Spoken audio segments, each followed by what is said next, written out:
Hello प्यारे बच्चों, मैं ध्रुव कुमार राय एफिनिटी एजुकेशन की तरफ से आपका फिजिक्स टीचर एक बार फिर से बहुत बहुत स्वागत करता हूं आप सभी का। प्यारे बच्चों, जैसा पता है आज हम लोग सर्कुलर मोशन के बारे में बात करने वाले हैं और अभी तक इस चैप्टर को वेक्टर से स्टार्ट करके हम लोगों ने प्रोजेक्टाइल मोशन तक बहुत अच्छे से देखा, अच्छे से समझा है और उन पर क्वेश्चंस भी उम्मीद कर रहा हूँ कि आप लोग कर रहे होंगे। अब प्यारे बच्चे, आज मैं इस चैप्टर का एक लास्ट टॉपिक आपके साथ डिस्कस कर जा रहा हूं, जो उसका नाम है सर्कुलर मोशन। तो बहुत ध्यान से इसको पढ़िएगा। सर्कुलर मोशन की ज़रूरत बहुत जगह पड़ेगी, है ना। पूरे 11th क्लास में आपको कई बार सर्कुलर मोशन को देखना होगा। तो उम्मीद करता हूं कि आप लोग बहुत ध्यान से इसको पढ़ेंगे। नोट करिए सभी लोग, हेडिंग डाल लीजिएगा सर्कुलर मोशन। और इस सर्कुलर मोशन के बारे में आपने जरूर देखो यार, ऐसा तो कोई हो ही नहीं सकता कि जिसने सर्कुलर मोशन न देखा हो।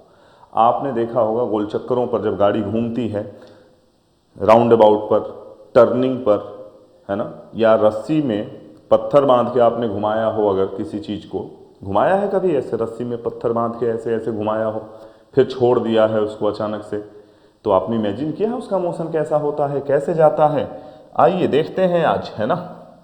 जैसे अगर मैं बात करूं तो ये ही मोशन हमारा सर्कुलर मोशन होगा। अगर कोई बॉडी किसी सर्कुलर ट्रैक पर घूम रही है तो उसके मोशन को हम लोग क्या बोलते हैं बेटा? उसके मोशन को हम लोग बोलेंगे सर्कुलर मोशन। देखिएगा ध्यान से, ये इसका सेंटर है और ये इसका रेडियस है। और लेट अस कंसीडर कि जो बॉडी है बच्चे, जिसका मास m है, वो एक v मीटर पर सेकेंड की स्पीड से इस r रेडियस के ट्रैक पर घूम रही है। अब इसमें क्या होगा, इसमें 2D मोशन इसको हम लोग बोलते हैं, क्योंकि किसी, ये भी 2D का ही मोशन इन अ प्लेन का ही एग्जाम्पल है, इस बात को याद रखिएगा। और इसीलिए हम इसको यहाँ पर इस चैप्टर में पढ़ रहे हैं। जब ये बॉडी मोशन में है तो मैं एक चीज़ बताना चाहूँगा यहाँ पर आपको कि सर्कुलर मोशन तो आपको दिखाई दे रहा है कि it is an example of 2 dimensional motion. और ये मोशन होता क्यों है बच्चे? याद रखिए, एक पॉइंट नोट करिए कि for circular motion always there is requirement of centripetal force. If centripetal force is not present, then make sure circular motion is not possible. Centripetal force क्या होता है आप लोगों ने पहले ही पढ़ा हुआ है। चैप्टर नंबर 1 जब मैं यूनिट इन डायमेंशन पढ़ा रहा था तो सेंट्रीपिटल फोर्स का नाम आया था वहां पे। और सेंट्रीपिटल फोर्स जो होता है बच्चे, वो हमेशा, it is also known as centre seeking force, centre की तरफ काम करता है। और इस केस में मान लो अगर कोई रस्सी है जिससे आपने m मास को टाइड किया हुआ है, बांधा हुआ है, टाई अप है, तो उस केस में जो रस्सी के अंदर टेंशन होगा वो टेंशन ही रिक्वायर्ड सेंट्रीपिटल फोर्स प्रोवाइड करेगा। आपने सुना होगा अर्थ भी सन के अराउंड घूम रही है। क्यों घूम रही है? सारे प्लैनेट रिवॉल्व कर रहे हैं अर्थ के, सन के अबाउट। क्यों कर रहे हैं? क्योंकि इन प्लैनेट्स और सन के बीच कैसा फोर्स लग रहा है? ग्रेविटेशनल फोर्स लग रहा है बच्चे। और ग्रेविटेशनल फोर्स क्या होता है वो आप लोग पढ़ चुके हैं, और नहीं तो अभी हम आने वाले चैप्टर में पढ़ेंगे। ये हमेशा अट्रैक्टिव होता है, इस बात को भी ध्यान रखिएगा। तो सेंट्रीपिटल फोर्स हमेशा अंदर लगता है बच्चों, जिसका फॉर्मूला होता है mv² जहां m जो है वो उस बॉडी का मास है, v उस बॉडी की वेलोसिटी है, और r क्या है? उस ट्रैक का रेडियस है बच्चों। ठीक है, तो ये दो तरह का होता है, ये भी नोट कर लीजिएगा, uniform circular motion and non uniform circular motion. ये क्या होता है इस पर भी हम बात करेंगे, डिटेल में बात करेंगे। अभी तो आप लिख लीजिए यूनिफॉर्म सर्कुलर मोशन और नॉन यूनिफॉर्म सर्कुलर मोशन दो टाइप का होता है। और हम इससे रिलेटेड छोटे छोटे टर्म्स के बारे में अब सीखने जा रहे हैं, क्योंकि अगर किसी चीज़ को सीखना है तो उससे रिलेटेड छोटे छोटे टर्म्स को हमें समझ लेना है। सर्कुलर ट्रैक है तो ये तो तय है कि एक बार अगर कोई बॉडी घूमेगी तो वो डिस्टेंस कितनी कवर करेगी? 2πr। ये उसका एक कंप्लीट ऑसिलेशन या कंप्लीट रोटेशन बोलेंगे इस केस में, उसमें डिस्टेंस इतनी कवर करेगी और जितना टाइम लगेगा उसको टाइम पीरियड बोलेंगे। ठीक है, तो आइए इससे रिलेटेड छोटे छोटे टर्म्स पढ़ते हैं हम। जैसे कि आप लोगों ने डिस्प्लेसमेंट पढ़ा हुआ है और पढ़ा है डिस्टेंस, है ना। तो इस केस में भी हम डिस्टेंस और डिस्प्लेसमेंट दोनों पढ़ेंगे, ठीक है बच्चों। जैसे लेट अस कंसीडर कि t इक्वल टू 0 पर, t इक्वल टू 0 पर कोई बॉडी पॉइंट A पर है और उसकी स्पीड v1 है। स्पीड तो एक्चुअल में v ले लेते हैं हम लोग, है ना, लेकिन वेलोसिटी v1 दिखाया है यहां पर, ये वेलोसिटी है v1 और ये वेलोसिटी हो गई बच्चे v2। कहां पर? t सेकेंड के बाद जब बॉडी, आफ्टर t सेकेंड जब बॉडी A से B पर पहुंच गई इस ट्रैक को फॉलो करते हुए, तो इसको हम क्या बोलेंगे? तब इसको बोलेंगे हम कि वेलोसिटी v2 हो गई। अच्छा, मैं एक यूनिफॉर्म सर्कुलर मोशन की बात कर रहा हूं, जो कि क्या होता है? एक ऐसा मोशन जिसमें स्पीड हर जगह कांस्टेंट होता है लेकिन वेलोसिटी बदलती रहती है। दो बातें एक साथ सुनिएगा, स्पीड कांस्टेंट रहेगा बट वेलोसिटी बदलेगा। इसका क्या मतलब है? मोशन चैप्टर में आपने देखा था कि जो वेलोसिटी होती है वो स्पीड प्लस डायरेक्शन होता है। तो इस पूरे सर्कुलर मोशन में स्पीड तो नहीं बदल रहा है लेकिन डायरेक्शन तो हर जगह बदल रही है। और इसीलिए आपको बता दूं कि यूनिफॉर्म सर्कुलर मोशन जो है it is an example of accelerated motion. क्यों? क्योंकि इसमें वेलोसिटी बदल रही है और हर एक पॉइंट पर बदल रही है, ठीक है। तो यहां पर हम देखेंगे डिस्प्लेसमेंट और डिस्टेंस। तो डिस्प्लेसमेंट की बात अगर की जाए बच्चों तो क्या होगा? क्या होगा? A से B तक की हम बात करें कि ये क्या है, तो ये आपका डिस्प्लेसमेंट है, ठीक है। लेकिन ये जो इस ट्रैक के अबाउट आप कवर कर रहे हो ना बेटे, ये तो डिस्टेंस है। इसको S से रिप्रेजेंट करेंगे। किससे रिप्रेजेंट करेंगे? S। और ये जो थीटा कवर हो रहा है, ये अगर हम इसको बोले लीनियर डिस्टेंस, क्या बोलें? लीनियर डिस्प्लेसमेंट बोल दूं, ठीक है। तो ये हमारा जो थीटा होगा बेटे वो एंगुलर डिस्प्लेसमेंट होगा। क्या होगा? Angular displacement. याद रखिएगा इस चीज को। ये है हमारा लीनियर डिस्प्लेसमेंट A से B तक।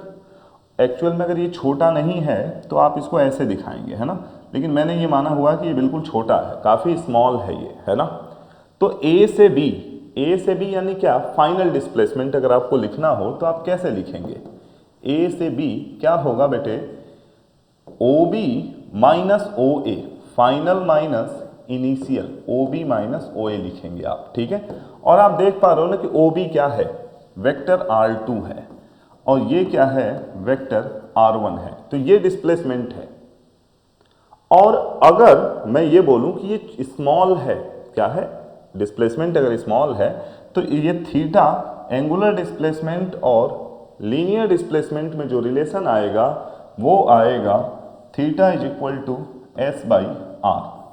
एंगुलर डिस्प्लेसमेंट जो होता है बेटे वो थीटा होता है, S हमारा लीनियर डिस्प्लेसमेंट है और R जो है वो रेडियस है, ठीक है।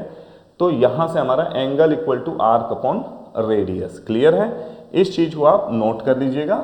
AB ये डिस्प्लेसमेंट ऐसे भी निकाला जा सकता है पोजीशंस के टर्म में R2 माइनस R1 करके, ठीक है। आगे बढ़ते हैं हम लोग। एंगुलर डिस्प्लेसमेंट जिसकी बात मैं कर रहा था, अभी अभी आपने लिखा था theta is equal to S upon R। तो यहां से S कितना आ जाएगा? थीटा इंटू R लिख सकते हैं इसको।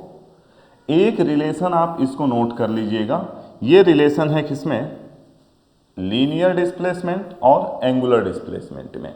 और इसी का इस्तेमाल करके आगे हम लोग कई सारे रिलेशन ड्रॉ करेंगे, जैसे एंगुलर वेलोसिटी लीनियर वेलोसिटी में, एंगुलर एक्सेलरेशन लीनियर एक्सेलरेशन में, ठीक है।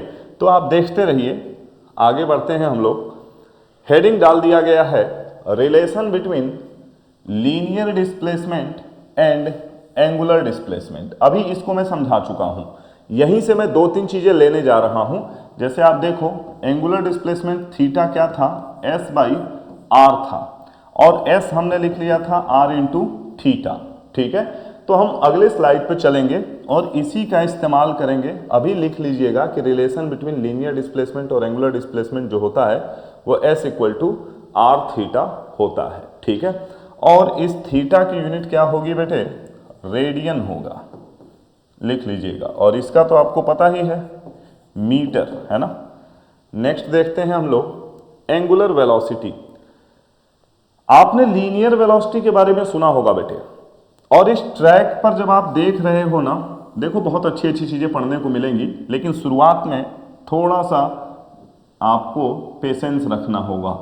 ये v है, क्या है, v, इसको हम बोलेंगे लीनियर वेलोसिटी। ये वाला हमारा लीनियर वेलोसिटी है। एंगुलर वेलोसिटी क्या होता है, एंगुलर वेलोसिटी को हम लोग ओमेगा से रिप्रेजेंट करते हैं बेटा, ओमेगा इसको लिखेंगे, और ओमेगा होता है रेट ऑफ चेंज ऑफ, लिखते रहिए, rate of change of angular displacement, angular displacement, है ना। यानी कि सिंपल अगर वैसे ही बात करें तो ओमेगा हो जाएगा, एवरेज ओमेगा होगा change in displacement upon change in time. जबकि इंस्टेंटेनियस की अगर बात की जाए तो इंस्टेंटेनियस वाला ओमेगा जो होगा वो होगा D theta by d T.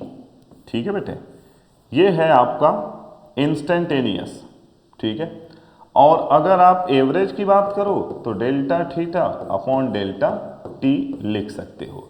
इसकी यूनिट क्या होगी, रेडियन पर सेकेंड। क्लियर है, नोट करते चलेंगे इसको, ओमेगा से रिप्रेजेंट कर रहे हैं हम लोग।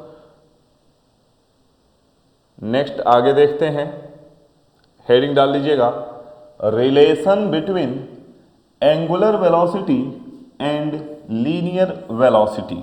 अब ध्यान से देखो बेटे, आपने शुरुआत कहां से किया था, आपने देखा था कि जो लीनियर डिस्प्लेसमेंट है वो थीटा इंटू आर है, याद है आप लोगों को। ऐसे में अगर मैं दोनों तरफ s का डिफ्रेंसिएशन करूं टाइम के रिस्पेक्ट में और थीटा का डिफ्रेंसिएशन करूं टाइम के रिस्पेक्ट में, आपको पता है ना r नहीं चेंज होता है, याद रखिएगा, रेडियस हमेशा कांस्टेंट रहती है। तो इसलिए ये ds upon dt, rate of change of velocity, sorry rate of change of displacement, v बोला जाता है लीनियर वेलोसिटी। इसको अभी अभी आपने पीछे ही देखा था, तो ओमेगा r है ना, ओमेगा इंटू आर, ये नोट कर लीजिएगा। यहीं से आगे वाली स्लाइड अगर आपको मिले उससे पहले आप यहीं पर कर लीजिए, relation between angular acceleration alpha and linear acceleration ए। जैसे यहाँ पर बेटे एंगुलर वेलोसिटी और लीनियर वेलोसिटी में रिलेशन है, वैसे ही अल्फा, जिसको हम angular velocity sorry angular acceleration बोलते हैं, और जो एंगुलर एक्सलरेशन होता है बेटे वो होता है rate of change of angular velocity, acceleration होता है dv अपॉन dt। तो अगर मैं यहीं से लिख लूँ, इसी को एक बार और डिफ्रेंशिएट कर दूं, जैसे इसको डिफ्रेंशिएट किया था तो 2 मिला था, टाइम के रिस्पेक्ट में दोनों तरफ डिफ्रेंशिएट कर देते हैं, dv upon dt equals to D omega upon D T into R, और ये हो जाएगा a और ये हो जाएगा अल्फा r।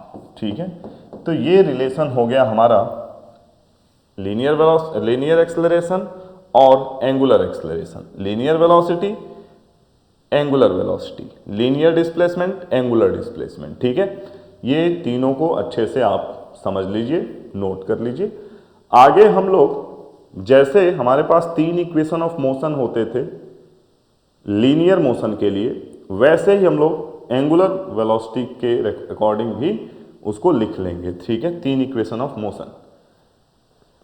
नेक्स्ट बच्चे, टाइम पीरियड क्या होता है, मैं बता चुका हूं आपको कि जब कोई बॉडी अगर घूम के एक कंप्लीट ऑसिलेशन कंप्लीट कर ले या कंप्लीट रोटेशन कंप्लीट कर ले आर रेडियस के ट्रैक पर, तो जितना टाइम ये लेता है टू कंप्लीट वन ऑसिलेशन और one complete rotation is known as time period. तो लिख लीजिए, it is defined as the time taken by the body to complete one circular rotation या one rotation is known as time period.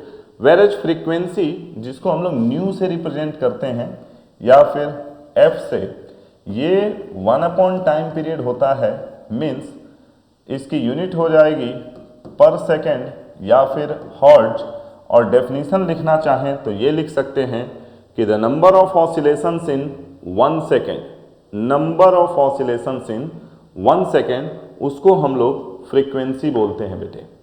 एक angular frequency भी होती है। Angular frequency को हम लोग फिर से ओमेगा से ही रिप्रेजेंट करते हैं और इसका फॉर्मूला होता है 2 पाई बाई टी। एक complete oscillation 2 pi by T, तो ये 2 पाई इंटू फ्रीक्वेंसी होता है। देखिएगा ध्यान से कैसे भाई, अगर कोई चीज़ एक बार पूरा कंप्लीट रोटेशन करती है तो कितना एंगल स्वैप करेगी, एंगुलर डिस्प्लेसमेंट की वैल्यू 2 पाई होगी, ठीक है, और उसमें टाइम लगेगा टी, और 1/t आपको दिख रहा है ना, तो ये हो गया 1/t, जिसको फ्रीक्वेंसी लिख लिया। तो ये भी याद रखिएगा, इसको एंगुलर फ्रीक्वेंसी भी बोलेंगे, ठीक है बच्चे, नोट कर लें।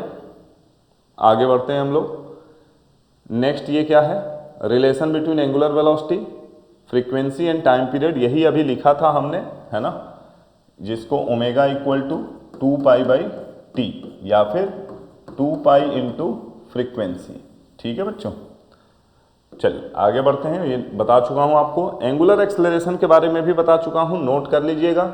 Angular acceleration of an object in circular motion is defined as the time rate of change of its angular velocity, यानी alpha is equal to D omega by d t, radian पर second square इसकी unit होगी, ठीक है बच्चों। तो इस पर हम डिस्कस कर चुके हैं, इसका हम लोग टोटल कंप्लीट समझ चुके हैं। यूनिफॉर्म सर्कुलर मोशन क्या होता है उसको देख लेते हैं। अभी अभी आपको बताया था मैंने थोड़ी देर पहले कि एक ऐसा सर्कुलर मोशन जिसमें बॉडी की जो स्पीड है, स्पीड यहाँ v है तो यहाँ भी v है, इस पॉइंट पर भी v है और इस पॉइंट पर भी v है, मीटर पर सेकेंड, लेकिन डायरेक्शन बदल रहा है हर जगह। ऐसे मोशन को हम लोग यूनिफॉर्म सर्कुलर मोशन बोलते हैं। और ये एक एक्सेलरेटेड मोशन का एग्जाम्पल इसलिए भी है क्योंकि हर पॉइंट पर A, B, C और D, हर एक पॉइंट पर इसका डायरेक्शन बदल रहा है बच्चों, जिसकी वजह से इसमें एक्सेलरेशन जरूर होगा। जैसे आप VB माइनस VA करोगे तो जीरो नहीं हो सकता, क्योंकि यहाँ पर वेलोसिटी की डायरेक्शन इधर है और यहाँ पर वेलोसिटी की डायरेक्शन इधर है, तो दोनों का रिजल्टेंट निकलेगा। क्लियर है ना। तो ये है। और इसमें आपको बताता चलूँ, पहले भी बता चुका हूँ कि हर जगह सेंट्रीपिटल फोर्स हर एक पॉइंट पर अंदर की तरफ लगता है और ये टेंजेंशियल वेलोसिटी जो होती है किसी पॉइंट पर, वो टेंजेंशियली रिप्रेजेंट की जाती है बेटे ऊपर की तरफ, और A की वैल्यू जो होगी वो 0 होगी। A टेंजेंशियल, टेंजेंशियली कोई फोर्स नहीं लग रहा है, जिसकी वजह से टेंजेंशियली जो वेलोसिटी है वो ना तो बढ़ रही है ना तो घट रही है। और जो अंदर की तरफ एक फोर्स है सेंट्रीपिटल फोर्स, जिसकी वजह से एक सेंट्रीपिटल एक्सेलरेशन जिसको हम लोग ma इक्वल टू mv²/r, ये c है, ठीक है। m से m सेंट्रीपिटल एक्सेलरेशन जिसको हम v²/r भी लिखते हैं, वो हर समय लगता है और अंदर की तरफ लगता है। तो इस केस में नेट एक्सेलरेशन जो होगा बेटे वो केवल AC होगा, सेंट्रीपिटल एक्सेलरेशन ही होगा। ऐसा भी एग्जांपल लेंगे हम लोग नॉन यूनिफॉर्म सर्कुलर मोशन का, जिसमें कि AT 0 नहीं होगा, और उस केस में हम देखेंगे कि नेट एक्सेलरेशन जो होगा वो AC और AT दोनों का रिजल्टेंट होगा। तो आइए आगे बढ़ते हैं हम लोग। नेक्स्ट देखते हैं क्या है, नॉन यूनिफॉर्म सर्कुलर मोशन है। और यहाँ देखिए, यहाँ पर अब एक तो अंदर की तरफ आपको लगने लगा AC और एक लगने लगा टेंजेंशियल एक्सेलरेशन AT, ठीक है। और इसलिए बताएं बच्चों, मान लो एक अंदर की तरफ AC है, एक टेंजेंट के अलोंग AT है, तो इनका जो रिजल्टेंट आएगा वो कुछ ये आएगा A, जो कि मान लीजिए यहाँ से थीटा एंगल बनाता है। तो A कैसे लिखेंगे आप लोग, A लिखेंगे AC² प्लस AT², जबकि थीटा आएगा बेटे tan inverse AT by AC, यानी tangential vertical upon horizontal component का tan इनवर्स लेंगे तो एंगल निकलेगा। ठीक है, इसमें क्या होगा बच्चे, क्योंकि टेंजेंशियल एक्सेलरेशन भी है, पहले में टेंजेंशियल एक्सेलरेशन 0 था, आप कॉपी में नोट कर चुके हो, तो इसलिए इसका जो वेलोसिटी होगा वो तो उसमें भी बदल रहा था, यहाँ भी बदलेगा, लेकिन इस पर टेंजेंशियल वेलोसिटी जो है वो हर जगह बदलती रहेगी, इसलिए इसको हम लोग बोलते हैं नॉन यूनिफॉर्म एक्सेलरेटेड मोशन। और देखिएगा, if the speed of the particle in a horizontal circular motion changes with respect to time, then its motion is said to be non-uniform circular motion। यहाँ पर अगर मान लीजिए वेलोसिटी v है तो हो सकता है यहाँ पर वेलोसिटी 1.5 v हो, यहाँ पर हो सकता है 2v हो, यहाँ पर 2.5 v हो। मैं ये जस्ट एक एग्जाम्पल ले रहा हूँ, है ना, मतलब यह है कि वेलोसिटी बदलती रहेगी, सेम नहीं रहेगी, यूनिफॉर्म में ये हमेशा सेम रहती है। तो इसके लिए एक छोटा सा टेबल की हेल्प से भी आपको समझाऊंगा अभी थोड़ी देर में। सेंट्रीपिटल एक्सेलरेशन, ये हम 2 बार बात कर चुके हैं पहले ही। एक ऐसा एक्सेलरेशन बेटे जो सेंटर की तरफ काम करता है उसको हम लोग सेंट्रीपिटल एक्सेलरेशन बोलते हैं, और इसको रेडियल एक्सेलरेशन भी बोलते हैं क्योंकि ये रेडियस के अलोंग अंदर की तरफ लगता है। फोर्स देखो 2 तरह के होंगे, एक सेंट्रीपिटल जो सेंटर की तरफ लगता है, एक सेंट्रीफ्यूगल जो बाहर की तरफ लगता है। ठीक है ना, तो यहां पर हम बात कर रहे हैं सेंट्रीपिटल की।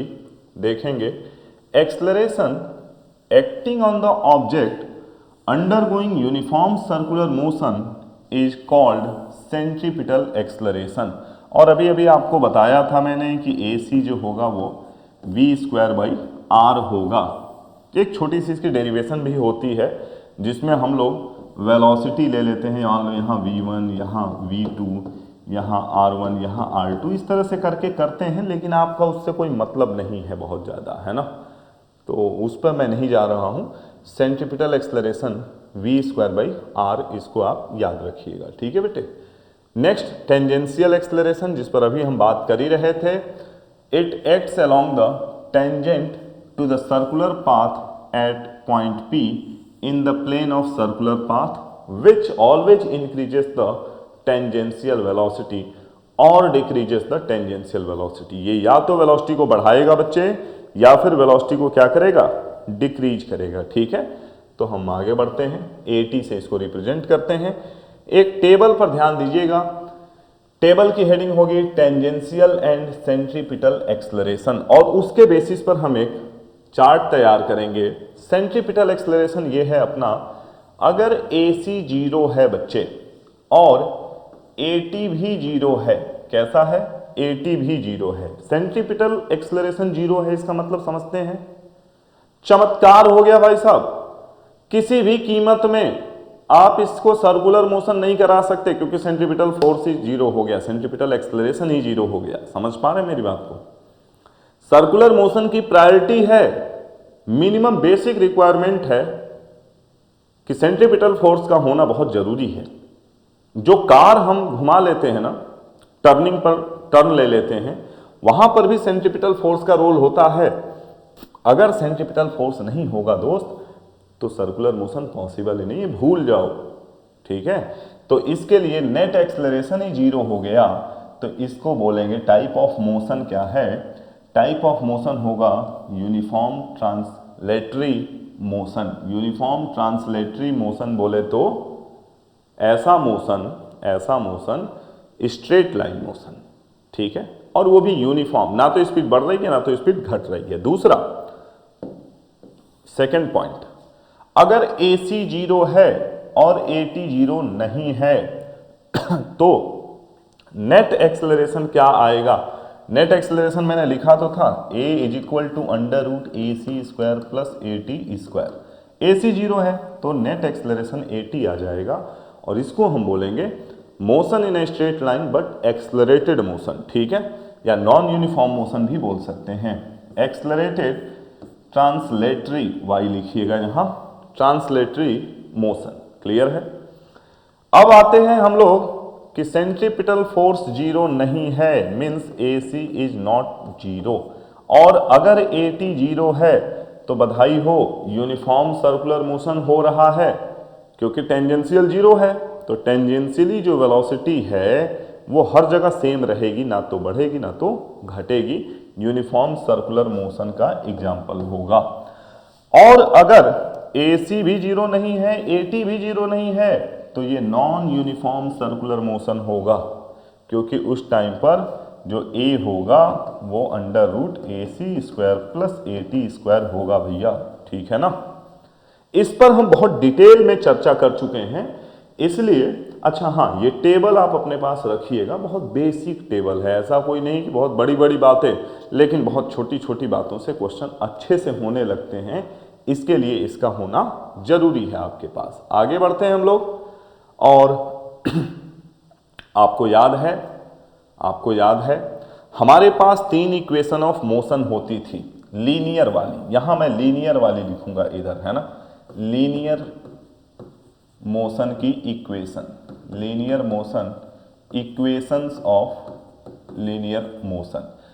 वो क्या होता था, v equal to U plus A T, S equal to U T plus half A T square, V square minus U square equal to 2as, है ना, और S N equal to U plus A by two in bracket 2n minus 1। First equation of motion, second, third और nth, distance covered in nth second, ठीक है। ये linear के लिए है बच्चे। इसी के एनालॉगस, इसी के करस्पॉन्डिंग हम सर्कुलर में या रोटेशनल मोशन में कैसे इक्वेशंस ऑफ मोशन लिखेंगे। अगर कोई बॉडी घूम रही है, सर्कुलेट कर रही है किसी ट्रैक पर, तो क्या होगा आपको बता दूं कि ये जो v है ना, इसके लिए हम लोग omega, final angular velocity omega होती है, और कभी कभी इसको ओमेगा 2 से भी रिप्रेजेंट करते हैं फाइनल एंगुलर वेलोसिटी को। इनिशियल एंगुलर वेलोसिटी को चाहे ओमेगा 1 से चाहे ओमेगा से। ए को आपको पता ये अल्फा, अच्छा टी तो टी ही रहेगा, एस यानी थीटा, तो इसके लिए ये जो एस एन होगा वो थीटा एन हो जाएगा। अब देखो इधर दो चीजें लिखी हैं, for accelerated motion and for retarded motion. तो रिटार्डेशन में क्या होगा, अल्फा जो होगा वो निगेटिव होगा, माइनस अल्फा रखेंगे आप, और बाकी टाइम एक्सलरेटेड में तो यही रहेगा। तो इसी के करस्पॉन्डिंग आप देखो, omega 2 equal to omega 1 plus alpha T. मैंने कहा था यू को जो है चाहे ओमेगा से करो या ओमेगा 1 से, यहाँ ओमेगा 1 लिखने का, ठीक है, ओमेगा 1 प्लस अल्फा टी। ये इक्वेशंस आप चारों लिख लीजिए बहुत तसल्ली से, इसमें कोई घबराने वाली या जल्दबाजी करने की जरूरत बिल्कुल भी नहीं है, ठीक है। और जहां कहीं इस तरह के क्वेश्चन मिले एंगुलर वेलोसिटी वाले, इन फॉर्मूलों का इस्तेमाल करके कर लीजिए, है ना, दिमाग में होने चाहिए बस ये। नेक्स्ट मैं आगे बढ़ता हूं, इस पर हम बात करेंगे motion in a vertical circle. अभी तक हम जो बात कर रहे थे वो हॉरिजॉन्टल सर्कल था। हॉरिजॉन्टल सर्कल यानी जैसे आपने रस्सी बांधा और ऐसे ऐसे घुमा रहे थे, इस तरह से, इस मैनर में, है ना, तो ऐसे ऐसे हॉरिजॉन्टल सर्कल, इस टाइप का, है ना, ऊपर से देख लो ऐसे हॉरिजॉन्टल सर्कल। अब बात हो रही वर्टिकल सर्कल की, उसी सर्कल को ऐसे ऐसे घुमाना शुरू कर दिया इस तरह से। हालांकि जो मैं बना रहा था वो कुछ ऐसा ही बना रहा था, है ना, लेकिन ये टॉप व्यू था उसका, क्या था, टॉप व्यू था। अब जो है ये एक्चुअल में वर्टिकल सर्कल ऐसा ही बनेगा, motion in a vertical motion in a vertical circle.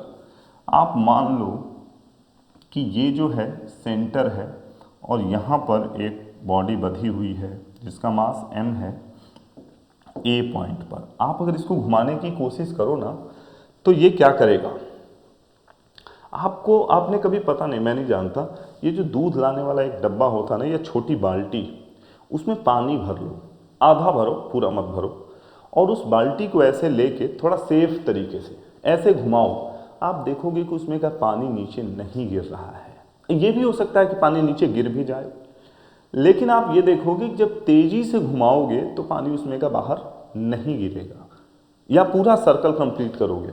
और अगर आपने पानी को यहाँ तक उठा के बस यहाँ पे छोड़ दिया, यहीं पर ला के रोक दिया, तो पानी पूरा बाहर आएगा, आपके चेहरे पे आएगा, ठीक है, या ज़मीन पे गिरेगा।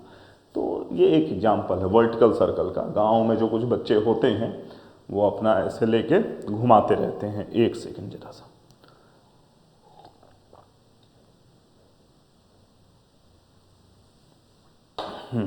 Sorry. Motion in a vertical circle पर हम बात करने जा रहे हैं। इस तरह का कुछ दिखेगा जिसमें ये मान लो यहाँ पर था, कभी यहाँ पर होगा, कभी बॉडी यहाँ होगी, कभी बॉडी यहाँ होगी, कभी बॉडी यहाँ भी हो सकती है, इस पॉइंट P पर भी हो सकती है। इसमें हम लोग अलग अलग जगह पर वेलोसिटी निकालेंगे, अलग अलग जगह पर हम लोग टेंशन इन द स्ट्रिंग निकालेंगे, और हम ये वेलोसिटी कंडीशन भी निकालेंगे बेटे कि मिनिमम वेलोसिटी कितनी होनी चाहिए कि ये सर्कुलर मोशन कर जाए। वेलोसिटी अगर कम होगी उस मिनिमम से तो क्या होगा, ऑसिलेटरी मोशन कब होगा। ये सब आपको डिटेल में मैं सिखाने जा रहा हूं, तो ध्यान से देखिएगा। जैसे पहला इसमें हेडिंग डालिए, velocity at any point on vertical loop. Vertical loop में किसी एक जनरल पॉइंट ले लेते हैं, कोई पॉइंट P ले लेंगे। जैसे A B C D ये तो डायमेट्रिकली अपोजिट थे, तो इनको नहीं लेते हैं, हम ले लेते हैं किसी पॉइंट P पर। मान लो बच्चे ये है एक पॉइंट P, इस पॉइंट पर इसकी वेलोसिटी जो है वो v है। क्या है? v। तो कैसे इस पॉइंट पर हम निकालेंगे उसके लिए समझिएगा। अगर मैं ये देखूं कि वेलोसिटी क्या है इस पॉइंट P पर, तो यहां पर मान लो कि इनिशियल वेलोसिटी u थी। यहां पर जब हमने ऐसे लटकाया था इसको u मीटर पर सेकंड की वेलोसिटी दी होगी। तो ध्यान से समझना, बड़ा इंटरेस्टिंग है ये। इंटरेस्टिंग इसलिए है क्योंकि जब तुम वर्टिकल मोशन कराओगे ना तो एक कॉन्सेप्ट आएगा कि बॉडी जैसे जैसे ऊपर जाएगा उसकी पोटेंशियल वेलोसिटी बढ़ती जाएगी, पोटेंशियल एनर्जी बढ़ती जाएगी, काइनेटिक एनर्जी घटती जाएगी। ठीक है, तो वेलोसिटी निकालने के लिए आप ये भी समझ सकते हो कि मोशन अंडर ग्रेविटी है ये, तो g उसकी वेलोसिटी को घटाने का काम करेगा, है ना। अगर यहां पर स्पीड u है तो इस पॉइंट पर यहां से h हाइट ऊपर आने पर, कितने हाइट ऊपर आने पर, h हाइट, इसकी वेलोसिटी क्या हो जाएगी। तो आपको पता है ना v square minus u square कितना होता है, 2gh। ऐसा होता है क्या, बोलो हाँ या ना। तो इसके लिए हम लोग क्या करेंगे, देखिएगा ध्यान से, v is equal to root over u square minus 2gh, क्योंकि g की वैल्यू नीचे की तरफ काम कर रही है ना। v square minus U square equal to 2gh इस्तेमाल कर रहे हैं। ठीक है, ध्यान से देखें आप लोग। अब ये हाइट क्या होगा बेटे, कंजर्वेशन ऑफ एनर्जी से भी इसको ऑब्टेन किया जा सकता है ना। जैसे ए पॉइंट पर अगर मैं बात करूं तो ए पॉइंट पर केवल काइनेटिक एनर्जी है जो कि कितनी है, हाफ mu स्क्वायर, क्लियर है। और पोटेंशियल एनर्जी जो है वो 0 है, जबकि बी पॉइंट पर क्या है, काइनेटिक भी है और कितना है, हाफ mv स्क्वायर है, और पोटेंशियल भी है जो कि कितना है, mgh। तो दोनों जगह की एनर्जी को अगर मैं सेम कर दूं बेटे, energy at A, total energy at A equal to total energy at B, तो आप देखो half mu square equal to half mv square plus mgh, m 2 का मल्टीप्लाई कर दो तो u square equal to v square plus 2gh। यहां से अगर मुझे v स्क्वायर लिखना हो तो मैं u स्क्वायर माइनस 2gh लिख सकता हूं। ठीक है, और h क्या होगा, हाइट क्या होगी।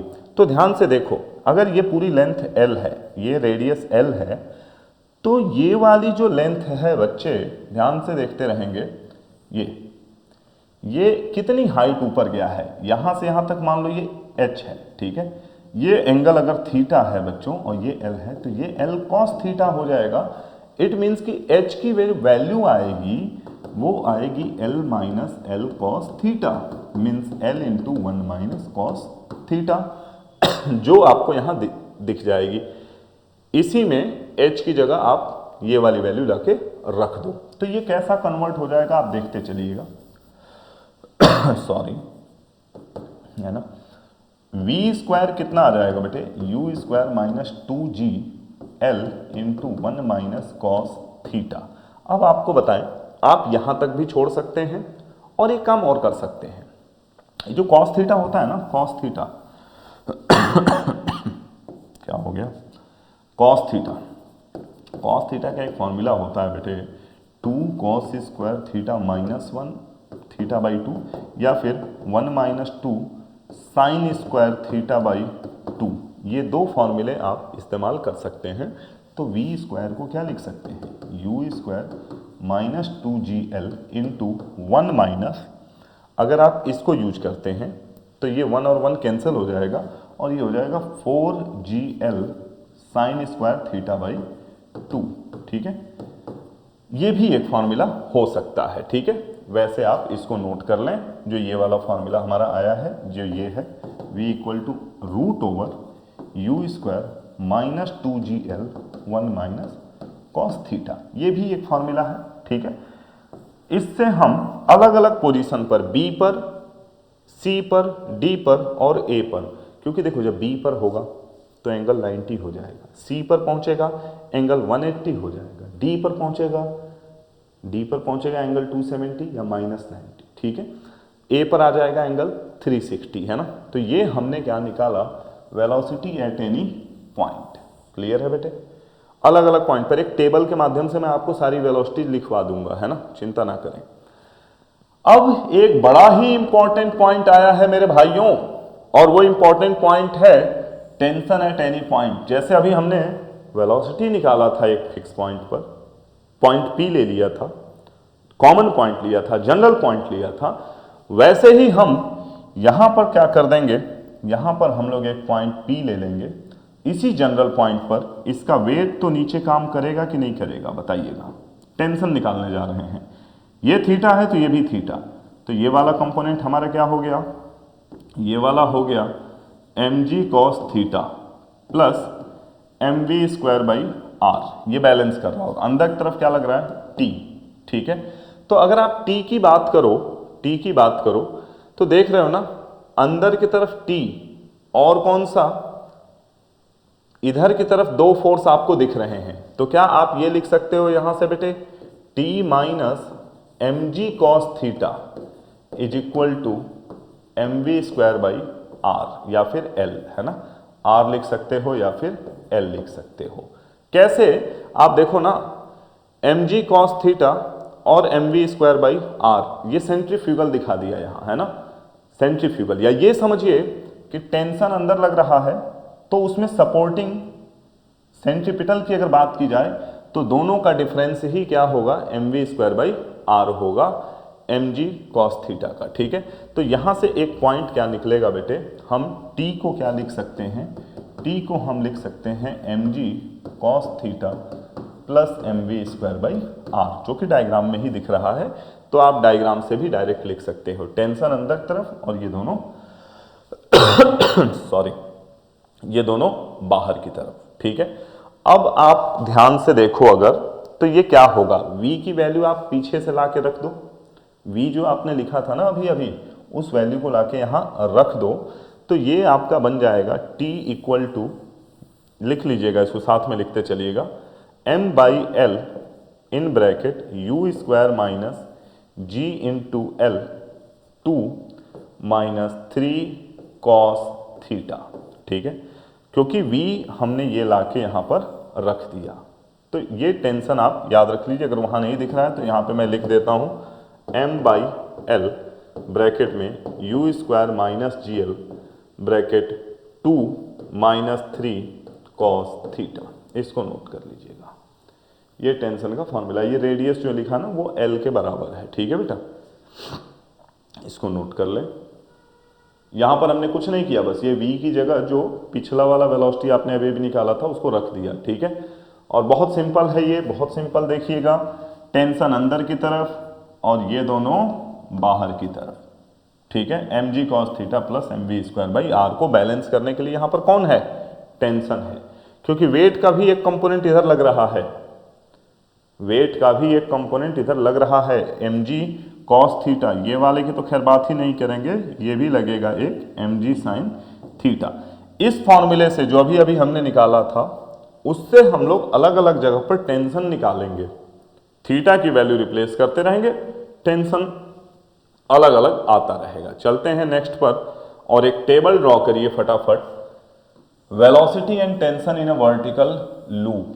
आपने जो फॉर्मूला बना के रखा है उसी फॉर्मूले में वैल्यू प्लेस करते रहिए। और ए पर मैं बता चुका हूं 0 डिग्री, बी पर 90 डिग्री, सी पर 180 डिग्री, डी पर 270 डिग्री। तो वेलोसिटी क्या आ जाएगा, ए पर तो आपने यू वेलोसिटी देके उसको भेजा ही था, तो ए पर तो यू ही रहेगा, ए पर तो ना बढ़ेगा ना तो घटेगा। टेंशन कितना आ जाएगा बेटे, M U square by L into M G, क्योंकि कॉस 0 1 होता है और 2 माइनस 3 तो वो 1 आ जाएगा, ये आपके पास बचा, ठीक है। 90 डिग्री पर कॉस 90 हो गया 0, कॉस 90 0 हो गया, तो ब्रैकेट में 1 माइनस कॉस थीटा था, यहाँ यू स्क्वायर माइनस 2gl, यहाँ पर कॉस 90 हो गया 0, तो वो 3 वाला कॉन्सेप्ट खत्म। अब बचा M U square by L minus 2mg, ठीक है। नेक्स्ट देखें, अगर ध्यान से देखें नेक्स्ट, सी पर क्या होगा, सी पर नोट कर लीजिए U square minus 4gl under root का, और ये M U square by L minus 5mg, ठीक है। जबकि डी पर क्या हो जाएगा, M U square by L minus 2mg। अब एक बड़ी अच्छी चीज आपको यहां पर बताऊंगा मैं, वो बड़ा जरूरी है। टेंशन का डिफरेंस ए पर और टेंशन का डिफरेंस बी पर, या टेंशन का डिफरेंस हम ले लेते हैं सी पर। ए जो है हमारा लोवेस्ट पॉइंट है, सी हमारा हाईएस्ट पॉइंट है, तो टेंशन ए और सी पर अगर आप डिफरेंस देखोगे तो ए पर तो ये वाला है और सी पर क्या है, ये वाला, तो ए में से सी को माइनस कर देंगे तो आपको मिलेगा 6mg, 6mg, ठीक है। ये है आपके पास TA और TC का डिफरेंस। क्वेश्चनों में पूछ लेता है कि what is the difference of tension eight lowest point and eight top most या हाईएस्ट पॉइंट, तो इसके लिए आपको याद होना चाहिए डायरेक्ट ये 6mg के बराबर होता है, तो आपका 10 सेकेंड से ज़्यादा टाइम ही नहीं लगेगा और आप कैलकुलेट करके आंसर बता देंगे, ठीक है। अगर आपको ए और बी पर डिफरेंस निकालना होगा तो बेटे ए और बी पर देखो, ए माइनस बी करो 3mg आ जाएगा, है ना। TA माइनस TB करोगे तो देखो ध्यान से, ये कितना आ जाएगा 3mg, क्लियर है। अगर तुम TA माइनस TC करोगे तब यहां से निकल गया है 6mg, हम लोग पहले से निकाल चुके हैं। वैसे ही अगर TA TD करोगे तो भी 3mg ही आएगा, नोट कर लीजिएगा आप लोग। रही बात अगर वेलोसिटी की, तो वेलोसिटी की हम बात करते हैं एक दूसरे टेबल में कि वहां पर क्या होगा। जैसे एक क्वेश्चन इस तरह से पूछे जाते हैं कि मिनिमम किस वेलोसिटी से हम थ्रो करें, मिनिमम हम किस वेलोसिटी, क्या वेलोसिटी यहां पर प्रोवाइड कर दें सो दैट कि ये एक कंप्लीट ऑसिलेशन घूम के चला आए। उसके लिए जरूरी ये होता है बेटे कि सी पर पहुंचते हुए इसका टेंशन 0 ना हो, ठीक है। और अगर मान लीजिए यहां पहुंच के कुछ अगर टेंशन इसका 0 हो गया तो क्या होगा, बी पर पहुंचने के लिए मिनिमम वेलोसिटी क्या चाहिए, ये सब हम देखेंगे। आइए शुरू करते हैं एक एक। पहला कंडीशन लिखिएगा कि अगर UA बड़ा है अंडर रूट 5gl से, किससे, अगर UA अंडर रूट 5gl से बड़ा है तो लिखते चलिएगा कि tension in the string will not be 0 at any of the point and the body will continue in the circular motion. Body जो है पूरे सर्कुलर मोशन में घूमेगी और कहीं भी उसका टेंशन 0 नहीं होगा। और अगर 5gl हो जाए, मिनिमम 5gl हो जाए, यू ए की मिनिमम वैल्यू 5gl अगर ले लिए, इन दो के टर्म में बात कर रहा हूं, अभी ये 5gl था, 5gl अगर ले लिया रूट का, किसका, रूट का। भाई ज्यादा है तब तो अच्छा है, ज्यादा है तब तो अच्छा है, क्योंकि ज्यादा होगा तो टेंशन कहीं जीरो नहीं होगा, बॉडी पूरा सर्कुलेट होकर वापस आएगी। और अगर 5gl है तो मैं बता चुका हूं, पहले ही मैंने बताया था कि मिनिमम वेलोसिटी कितनी दी जाए कि सी पर जाके कंप्लीट जीरो हो जाए tension. Tension at the highest point C will be zero and the body will just complete the circle, केवल सर्कल कंप्लीट करके वापस आ जाएगा। मिनिमम वेलोसिटी बोलते हैं ए पर इसको, है ना। लिख लीजिए कि the minimum velocity to just complete a circle, and if the velocity is greater than root 5gl, then it will complete the circle comfortably without any problem, ठीक है। और अगर बच्चे मिनिमम वेलोसिटी u पर अंडर रूट 2gl से ज्यादा है लेकिन अंडर रूट 5gl से कम है, तब क्या होगा, लिखते चलिएगा। Particle will not follow circular motion, circular motion follow ही नहीं होगा। क्यों? क्योंकि tension in the string become zero somewhere between point B and point C, where as velocity remain positive. Particle leaves the circular path and follow parabolic trajectory, क्योंकि B से C के बीच में यहां पर जाते हुए कहीं वेलोसिटी क्या हो जाएगी, उसकी जीरो हो गई, सॉरी टेंशन जीरो हो गया, वेलोसिटी जीरो नहीं, वेलोसिटी तो है ही रूट 2gl से रूट 5gl के बीच में, और वो ऐसे में एक पैराबोलिक पाथ लेके वापस आ जाएगा, कंप्लीट ऑसिलेशन या कंप्लीट रोटेशन नहीं करेगा, ठीक है। और अगर u की वेलोसिटी, u बोलें या ua बोलें, वो केवल अंडर रूट 2gl है, तब क्या होगा, तब तो देखिएगा, तब तो वो b से जो है वापस ही नहीं जाएगा।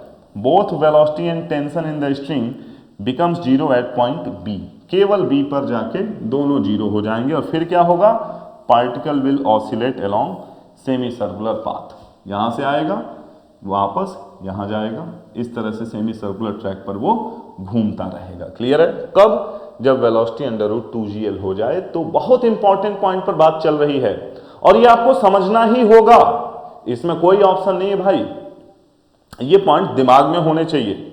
फॉर्मूला कैसे डिराइव किया, क्या किया, इसमें कोई बहुत 30 मार खान वाली बात है नहीं। Conservation of energy, conservation of force, tension अंदर, दो फोर्स बाहर, T equal to mv²/r plus mg cos theta. तो वो सारी बातें सेकेंडरी हैं।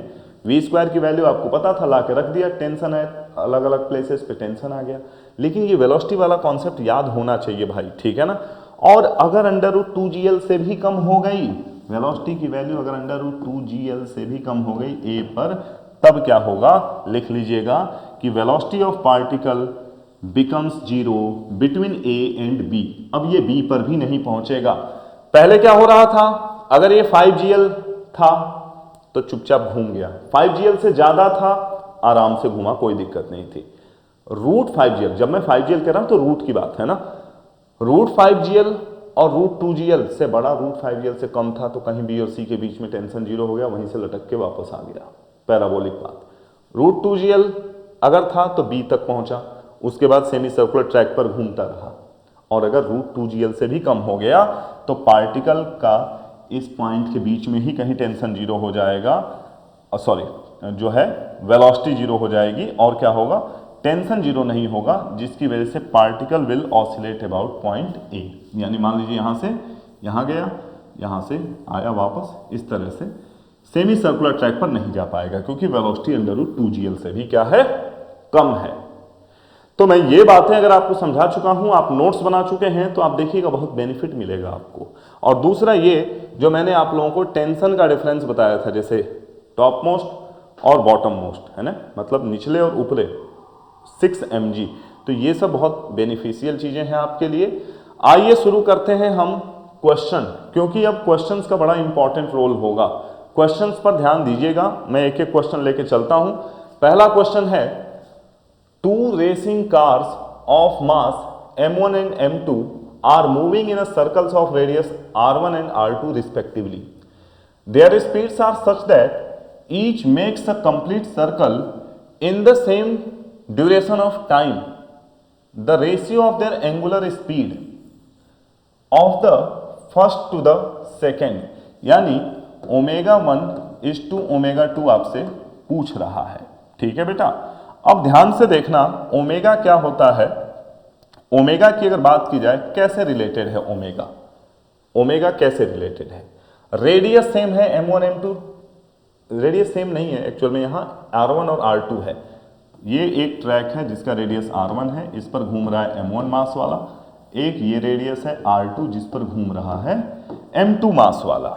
ठीक है बेटे, बॉडी तो टाइम दोनों को सेम लग रहा है, टाइम दोनों को क्या लग रहा है, सेम।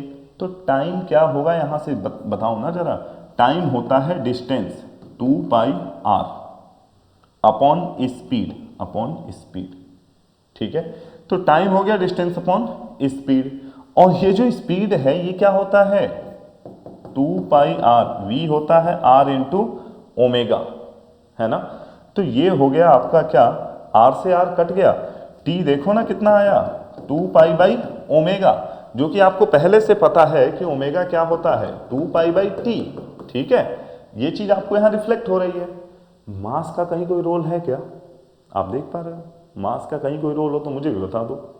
नहीं है भाई, और अगर नहीं है तो ओमेगा 1 और ओमेगा 2 1:1 आ जाएंगे, क्योंकि टाइम तो दोनों का सेम है ना। हालांकि ओमेगा जो है इनवर्सली प्रोपोर्शनल टी है, तो अगर आपको लिखना है तो आप T2/T1 लिख लीजिए, लेकिन ये तो 1 है ना, सेम टाइम, तो 1:1 will be the correct option. बात समझ में आ रही है, नोट कर लें इसको, फिर हम आगे की तरफ मूव करते हैं। नेक्स्ट क्वेश्चन लेते हैं बेटा। इसमें क्या है, इस क्वेश्चन को देखें ध्यान से। अ cyclist turns around a curve at 15 miles per hour. If he turns at double the speed, then tendency of overturn is. आप देखो सेंट्रीपिटल फोर्स क्या होता है, mv²/r होता है नहीं होता। अब ऐसे में बेटा मान लो पहले इतनी थी, बाद में क्या हो गया f डैश में उसने क्या कर दिया 2v कर दी वेलोसिटी, तो रेडियस r डैश हो जाएगा ना, और r डैश क्या होगा, इसमें रिक्वायर्ड सेंट्रीपिटल फोर्स F था, इसमें required centripetal force F dash हो गया।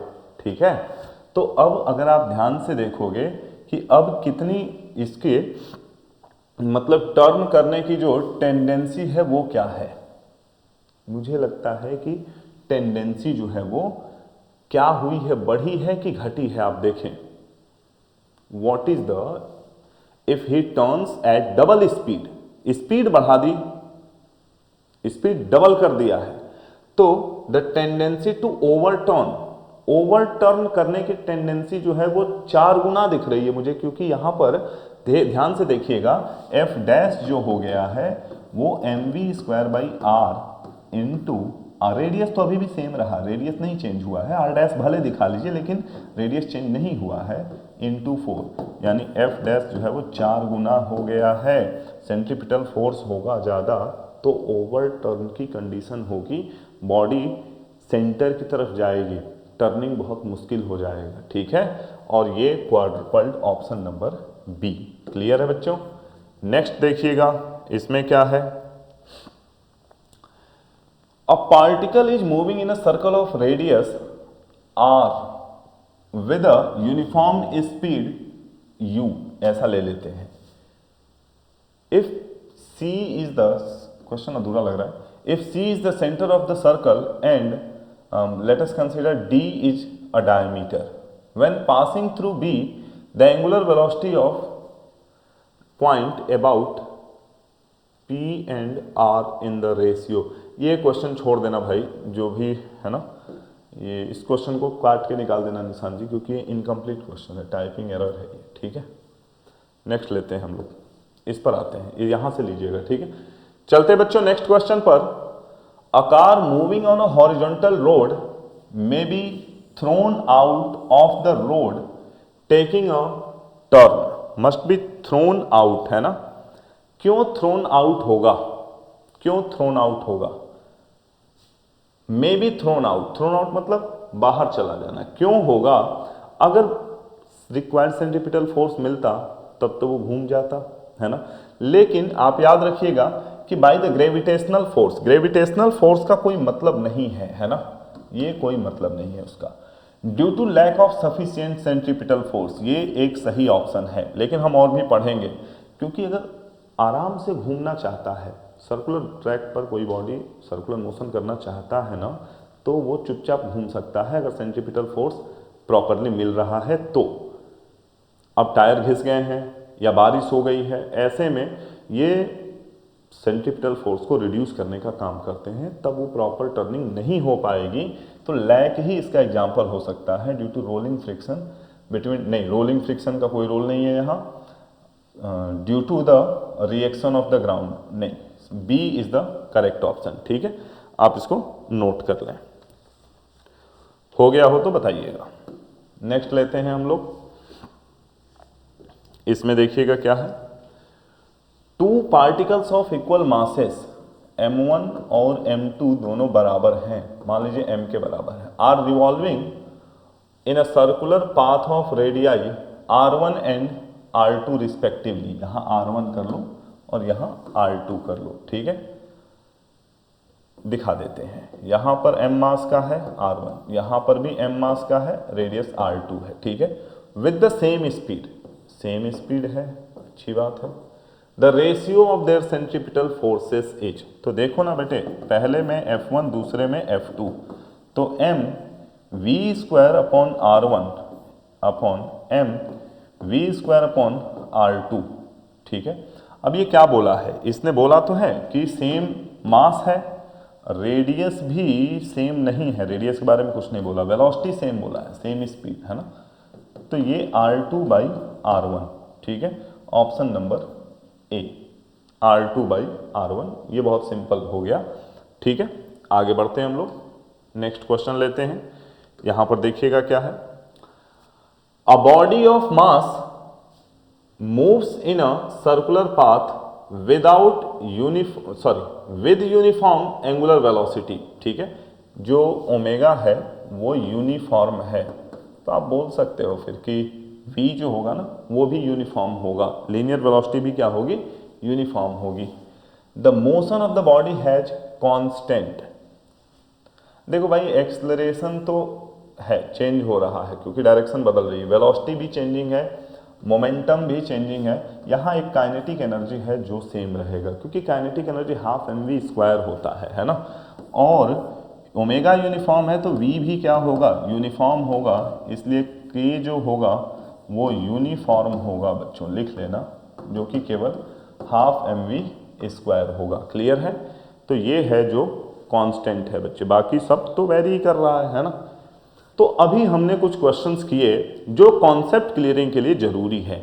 और भी क्वेश्चन आपको दे रहे हैं वर्कशीट में, तो वर्कशीट के क्वेश्चंस को बहुत ध्यान से करिएगा। ठीक है, डीपीपी के क्वेश्चन को और क्विज के क्वेश्चन को भी। अब आपको जो टेबल मैंने बनवाया है ना और जो डेरिवेशंस करवाया है, देखो मैंने उतना ही पढ़ाया जितने से आपके क्वेश्चंस अच्छे से हों।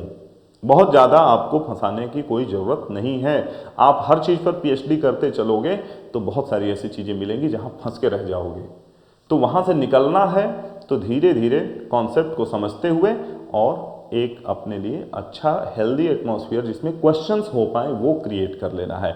तो मिलते हैं प्यारे बच्चों अगली क्लास में एक नए चैप्टर के साथ जिसका नाम होगा न्यूटन लॉज ऑफ मोशन। तब तक के लिए बहुत बहुत धन्यवाद, अपना ख्याल रखिए और पढ़ाई जारी रखिए। Thank you.